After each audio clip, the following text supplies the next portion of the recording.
এক মায়ের তিনজন সুন্দরী মেয়ে ছিল। তিনজনই এত সুন্দর আর আকর্ষণীয় যে ওদের রূপ দেখে যে কেউ মুগ্ধ হয়ে যেত। কিন্তু ওদের সৌন্দর্যই সব থেকে বড় অভিশাপ হয়ে দাঁড়ায়। তিন বোনের মাঝে প্রতিদিন ঝগড়া হতো, কে বেশি সুন্দর। প্রতিদিনের এই ঝগড়া দেখে তার মা একটি বুদ্ধি করে। তিনি একজন গরিব ছেলেকে ডাকে এবং তার তিন মেয়েকে বলে, তোমাদের মধ্যে কে অনাথ ছেলেকে বিয়ে করবে? বড় মেয়ে বলে, এরকম অসুন্দর আর ভিখারিকে কে বিয়ে করবে? দ্বিতীয় মেয়ে বলে, মা তুমি কি পাগল হয়ে গেছো? আমি তো কোনো ধনীর ছেলেকে বিয়ে করব। ছোট মেয়ে বলে, মা তোমার যদি মনে হয় এই ছেলেই ঠিক আছে, তাহলে আমি এই ছেলেকে বিয়ে করতে রাজি।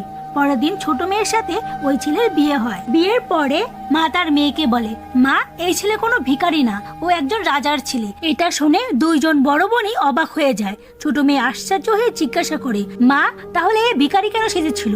মা বলে, এই নাটক আমি এই জন্যই করেছি কারণ ও আমাকে বলেছিল আমার রানী সেই হবে যার হৃদয় সত্য, সরল এবং সুন্দর হবে। বন্ধুরা,